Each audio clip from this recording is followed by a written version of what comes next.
who has spoken with Baron Guy de Rothschild that they have plans for me, and they plan to try to have me back because of the psychic abilities, and that is not going to happen.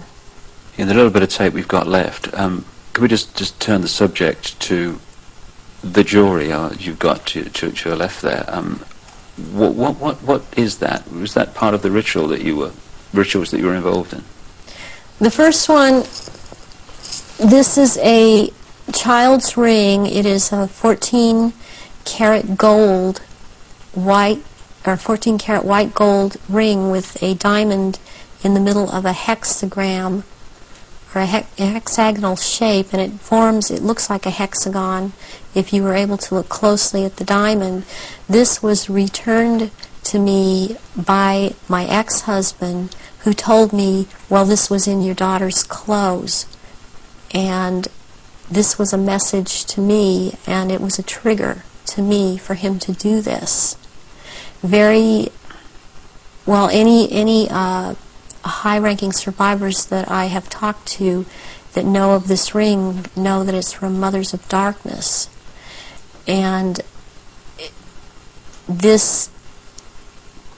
would be very unusual. I mean, I don't know of anyone else that has a ring like this in their possession at this point in time. And what's the necklace? The necklace here is made out of copper, and it's very Egyptian, and it was given to me when I turned 19, and that's an important age because you really start at the position I was at, having these psychic powers in full effect and being allowed to do this in full effect during rituals, and this was worn during certain rituals. Why copper, and why have it at all? Copper is a transmitter. Copper has always been used in the occult. It has a specific meaning. The meaning it has is because I had a triad of altars that were very active in a lot of rituals, and the triad was Isis, Osiris, and Horus. And Isis was the part that drew down the moon, and Osiris performed the rituals, and Horus was what was born of performing those rituals. Just in the literally 3 minutes we got left, or 3 or 4 minutes, I know it's difficult, but I want people to understand the nature of what's going on to so many people today. What sort of things were done to you as part of your traumatization as a child and later? I was electroshocked to the extent that, my parents were told when I was in first grade that my IQ was 70 and that I was retarded, and they said I would be retarded. I always had trouble in school when I was in school because I missed so much school. My school records are missing. They've just disappeared. I have medical records that are missing. My birth certificate appears to have been tampered with. I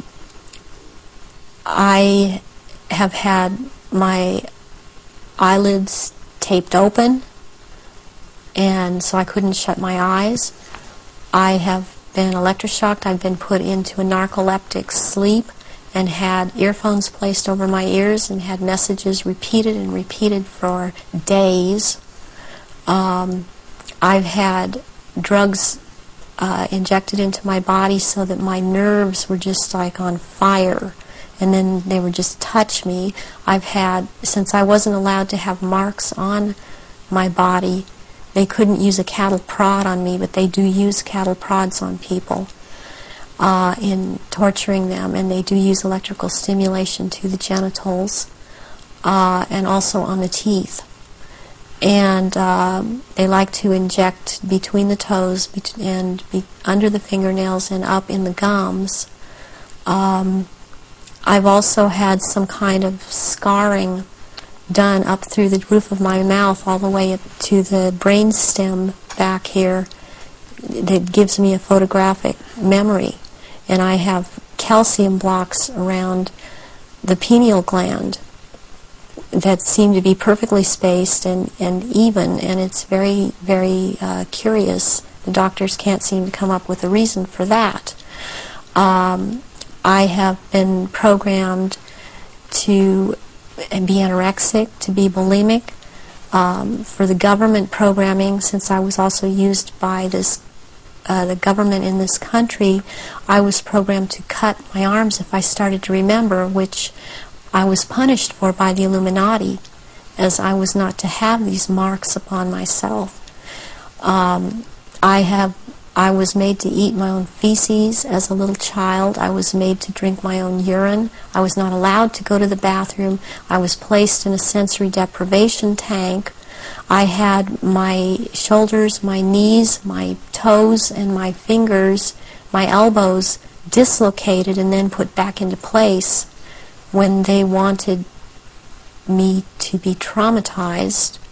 I've repeatedly had phone calls of tones coming over my phone, and tones that you can't make by pressing telephone buttons, tones that sound like sonar sounds from a submarine, tones that sound like they were made by some type of instrument.